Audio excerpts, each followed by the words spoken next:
सुनो पति महाराज, अरे बड़ी त्यारी अयोध्या की रे गाथी।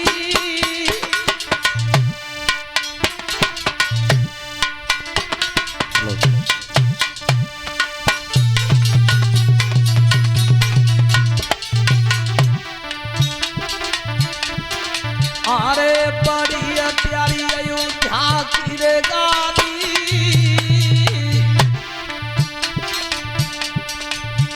प्यारे दोनों हाथ रचाइले पति दूजी शादी। ये प्यारे दोनों जोरू हाथ रचाइले पति दूजी शादी। प्यारे दोनों जोरू हाथ रचाइले पति दूजी शादी।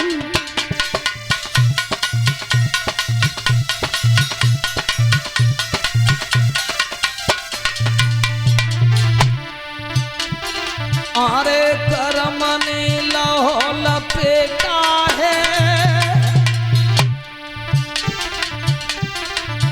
मेरी रह गई सुनी को बनो नहीं घर में बेटा है।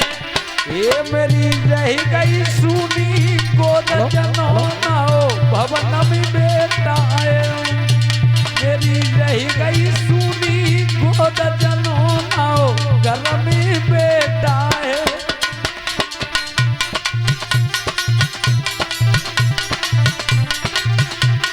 सुनो महाराज, मेरी एक आपसे विनती है, आप अपनी दूसरी शादी कर ले। उद्यानपाद महाराज कहने लगे सुनीति का पागल है गई है? तू एक नारी होकर के उन नारी की नीति को नहीं जानती है, स्वयं पैर में कुल्हाड़ी मारना चाहती है। तुझे मालूम नहीं है, इतना ज्ञान नहीं है कि नारी नीति क्या कहती है कि परमात्मा मौत दे दे लेकिन सौत कबूल न दे। अरे सौत जो घर में आवेगी,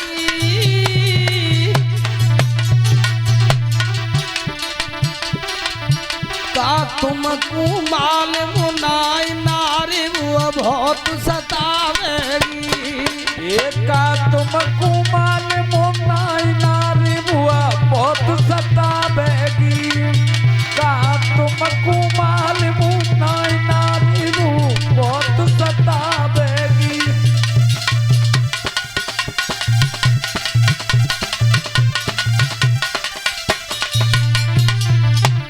बार बार रानी कह रही थी महाराज चाहे कितने दुख पड़े कष्ट सहन करे लेकिन तुम्हारे वंश का नाम चल जाए कैसे बढ़ गया। तो रानी तो राजा से कह रही है और उद्यानपाद महाराज रानी को समझा रहे हैं, हे भद्र बेटा को दुख जितना तुम्हें है उतना ही मुझे है, उतना ही दुख मुझे है। बोले हैं गुरव न सुनो ज्ञान ज्ञान बिन हृदय सुनो।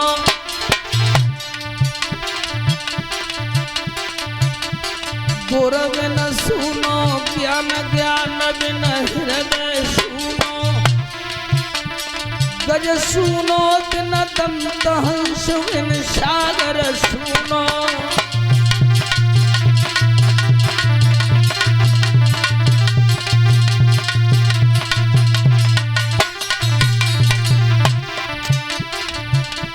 संत बिना यथ कुटिया सुनी, साधु बिना भजन के सुनो।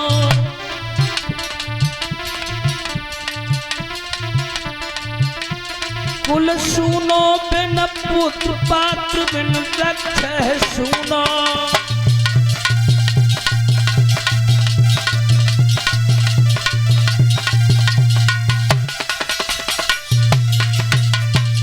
हे भद्रे, इस बात को मैं भली भांति जानता हूं कि हम दोनों प्राणियों का पति पत्नी का मरण कर निश्चित होगा। क्यों? कि जवानी के पीछे बुढ़ापा है। जब काया में कोई दाग देने वाली संतान मेरे घर में नहीं है। रानी सुनीति कहने लगी, नाथ इसलिए ही मैं तुमसे निवेदन कर रही हूं कि तुम्हारे वंश का नाम चल जाए।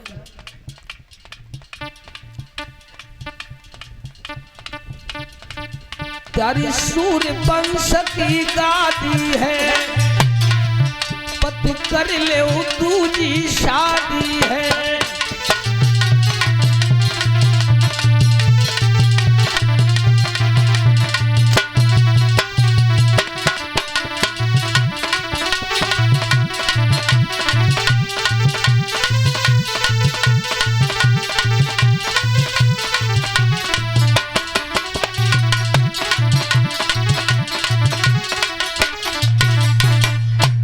महाराज चे कितने कष्ट बने, सब सहन करूंगी, तुम दूसरी शादी कर लो, तेरे वंश को नाम चल जाए। नाथ या काया में कोई दाग देने वाली संतान नहीं है भवन में। बहुत तेरी रानी समझाई थी, लेकिन अपनी जिद पर अड़क रही थी रानी सुनीति। श्री सुखदेव जी कहते हैं, धर्मज्ञ राजा परीक्षित रानी के कहने पर उद्यानपाद महाराज ने दूसरा विवाह किया है। दूसरी शादी की, उस रानी का नाम था सुरुचि। एक दासी चली थी डोला में, बस दासी ने भड़का दिया था सुरुचि को कि तो मालूम है जी राजा उद्यानपाद की दूसरी शादी भई है तेरे साथ में। और सुन, तोते बड़ी है का है, वो राज रानी बनी बैठी है भवन में, उसके संतान नहीं हुई तब तेरे साथ शादी करी है। और लली सुन,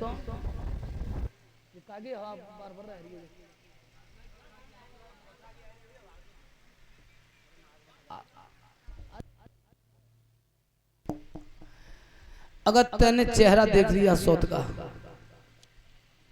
तो संतान तेरे ना होने।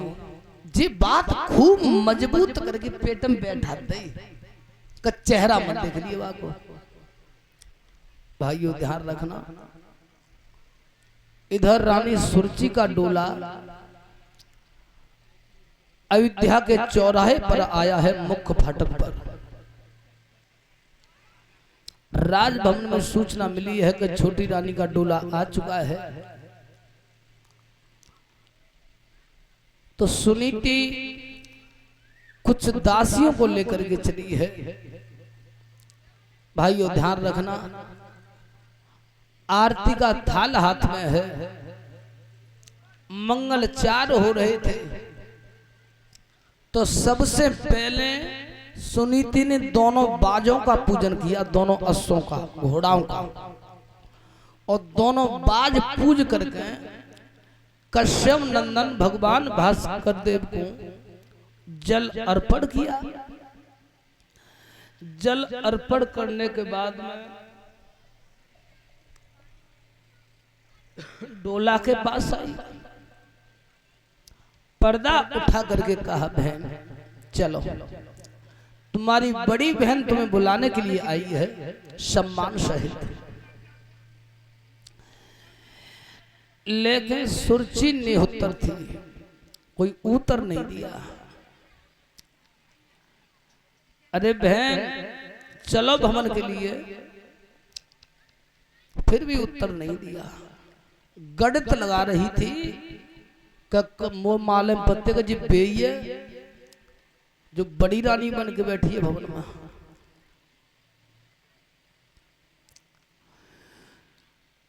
तीसरी बार कहा, बहन सुरुचि, इस नगर की छत्राणी सुनीति तुम्हें बुलाने के लिए आई है, तुम्हारी बहन। उसी समय सुरुचि क्रोध में तमतमा गई थी और दांती पीस करके बोली है, क्या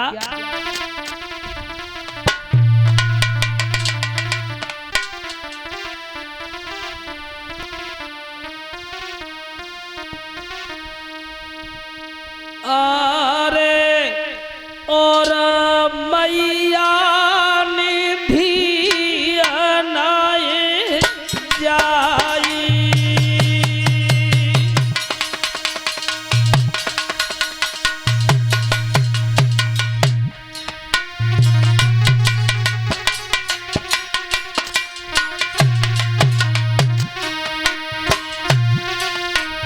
और मैया ने भी अनाए जाई। ओ तू मेरी बहन कहाँ थे बने आई।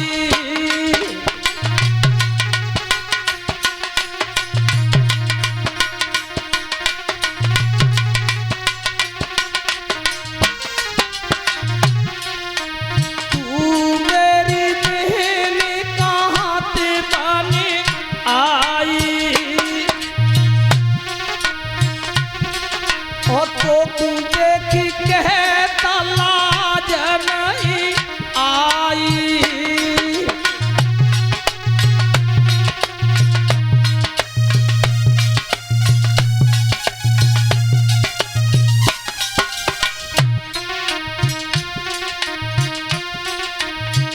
पूरी नादान, जब मेरी मैया ने दूसरी बेटी को जन्म दिया ही नहीं है, फिर तू मेरी बहन कहां से हो सकती है।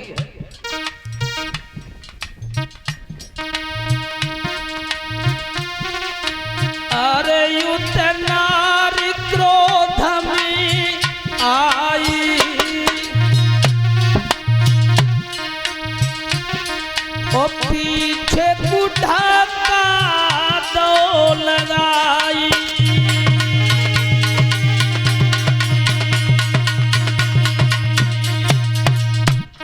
ध्यान रखना, पीछे की ओर धक्का मार दिया था।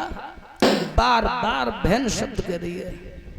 जब मेरी मैया ने किसी बेटी को जन्म नहीं दिया, फिर तू मेरी बहन कहां से हो सकती है। और यह भागनी, जिस बात का मुझे भय था, डर था, मैं तेरा चेहरा नहीं देखना चाहती थी, और फिर भी तूने हमें अपना चेहरा दिखा दिया। उरी बात भाइयों ध्यान रखना, जिस समय व्यंग वचन सुने हैं सुरुचि के, उसी समय सुनीति की आंखों में आंसू झलका है। और रो करके बोली है, अरे सुरुचि, शायद मेरे एक पुत्र पैदा हो जाता। अगर मेरे एक पुत्र पैदा हो जाता तो शायद तुम इस नगर अयोध्या की चौखट पर हमें धक्का मारने के लिए नहीं आ पाते। लेकिन विधाता नहीं, हमें अभी किस्मत में धक्का लिखा है। दोस्त तेरा नहीं सुरुचि। उद्यानपाद महाराज को पता चला है कि छोटी रानी उतर की डोला से ना रही, तो स्वयं चल के गए और कहने लगे ही, हे भद्रे, देखो जे नगर के स्त्री पुरुष देख रहे हैं, तुम्हें शोभा दे रही है, जे तारी पीट पीट के हंस रहे हैं कि छोटी रानी डोला से उतरना नहीं, चलो घरे चलो। नहीं महाराज, जब तुम्हारे भवन में और रानी पहले से ही मौजूद थी, और फिर तुमने मेरे संग शादी क्यों करी, कौन से इरादा पे करी। मैं तुम्हारी चौखट पर कदम रखना नहीं चाहती। उद्यानपाद महाराज का भाइयों रूप उतर गया था। कहने लगे, भद्रे तो फिर कैसे चलोगी, बेबस थे। महाराज मेरी एक शर्त है, और जब शर्त तुम मान सको तो हामी भर देना, और जब शर्त को न मानो तो कछु बनो बिगड़ो ना, मेरे डोला है मेरे बाप के घर भेज दो। सबसे पहले एक बांस मंगवाओ आप, एक बांस। और जो राज रानी बनी बैठी है तुम्हारी बड़ी रानी सुनीति, जाके हाथम पकड़ाए दो। और आते जागी ड्यूटी यही है कि भवन पर जितने पक्षी बैठते हैं हाथम बांस लेके और भाज भाज के जे पक्षी को जई उड़ावे, जो अयोध्या की रानी बनी बैठी है। उद्यानपाद महाराज कहने लगे सुरजी का पागल है गई है, जा काम को मेरी बड़ी रानी कर नहीं पाएगी। सुरजी ऐसी बात मत करो। कोई बात ना महाराज, तुम्हें बड़ी रानी का दर्द आ रहा है तो दूसरा काम और है। मैं मानती हूं कब मोहर बांध के तुमने शादी जाऊ के संग करी तो तुम्हारी आत्मा व्याकुल है जा बड़ी रानी के प्रति। कोई बात ना, दूसरा काम और है जहां पर कैदियों को दंडित किया जाता है। मां भेद कारावास भवन में, लेकिन यार भवन में नहीं रहेगी, जहां पर ये सुरची रहेगी वहां पर सुनीति नहीं रहेगी। उद्यानपाद महाराज ने कह दिया कोई बात ना, जा बात में हम सुरची राजी है, ऐसे नहीं तांबे के पत्र पे लिख दो तब मानूंगी। उद्यानपाद महाराज ने तांबे के पत्र पे लिख दिया कि आज से मेरी रानी कारावास भवन में रहेगी। और लिखो एक मिट्टी का गढ़ा जाएगा पानी के लिए, और लिखो एक शेर जौ को आटो रोजाना जावे। अब जौ के आटे की नजीर क्यों दी? कब वो अपने दिमाग में बुद्धि में सबसे ज्यादा कमजोर या जौ के आटे ही को समझ रही है, लेकिन नादान को ज्ञान ही नहीं। गीता में भगवान कन्हैया ने उपदेश दिया है कि वृक्षों में वृक्ष पीपल मैं हूं और अनाजों में अनाज जौ मैं हूं। दोनों की उपाधि अपने लिए दी है। उद्यानपाद ने लिख दिया चलो भाग्यमान अब तो चलो। नहीं महाराज, ने कमी हो रही, अब का कमी रह गई? ने के जामे जे धुआ आंख और लिख दे नीचे कि मैं अपनी बड़ी रानी से मिलने के लिए कारावास भवन में नहीं जाऊंगा। लिख दिया उद्यानपाद ने। उत्तर की छोटी रानी राजभवन के लिए चली गई मुस्कुराती हुई, और बड़ी रानी सुनीति उद्यानपाद महाराज के पास खड़ी रह गई थी। उद्यानपाद महाराज भी भावुक हो गए थे, और रानी सुनीति ने कहा नाथ, सुरची तो राजभवन के लिए चली गई और मैं जा रही हूं कारावास भवन के लिए। उद्यानपाद महाराज ने भावुक होकर के कहा, अरे अभागिन, मैंने तुझे नाना भात से समझाया था कि देख मांझा दूसरी शादी मत करवावे, लेकिन तू नहीं मानी सुनीति। जिस बात का भय था, डर था, आज वही बात सत्य हो गई। रो करके बोलिए नाथ, शायद मेरी किस्मत में यह लिखा था। पैर छू करके कारावास भवन के लिए प्रस्थान कर गई थी मैया सुनीति। बोलिए गोविंद भगवान की। बहनों, धीरे धीरे समय का परिवर्तन हुआ है। ये कारावास भवन क्या होता है? कारावास भवन किसे बोलते हैं? महाकवि तुलसीदास जी 9756 चौपाइयों के अंतर्गत काव्य को लिख रहे हैं। भाई ध्यान रखना, रामायण की प्रत्येक चौपाई महामंत्र है।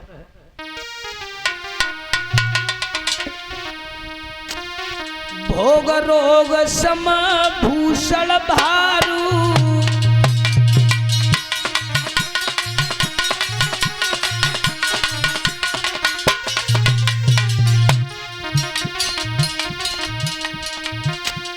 भोग रोग सम भूषण भारू, यमयातना सरस संसार।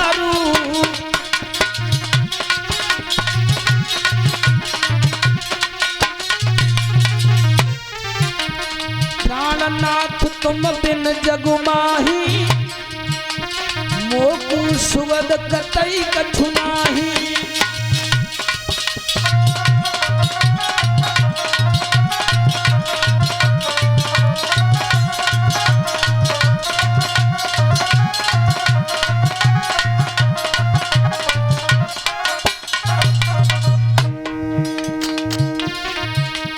जिया बिन देह नधी बिन बारी, जिया बिन देह नधी बिन बारी, और जैसे नाथ पुरुष बिन नारी।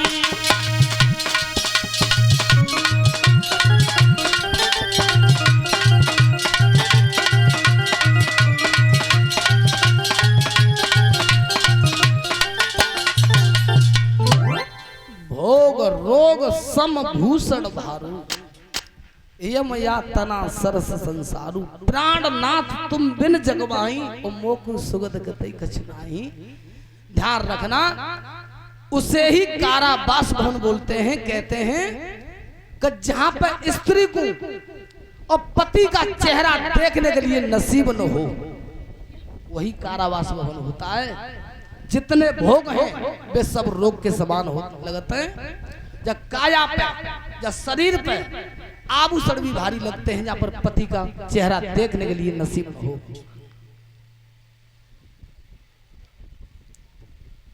बोलिए गोविंद भगवान की। चलो एक 2 लाइन को कीर्तन बोल लो।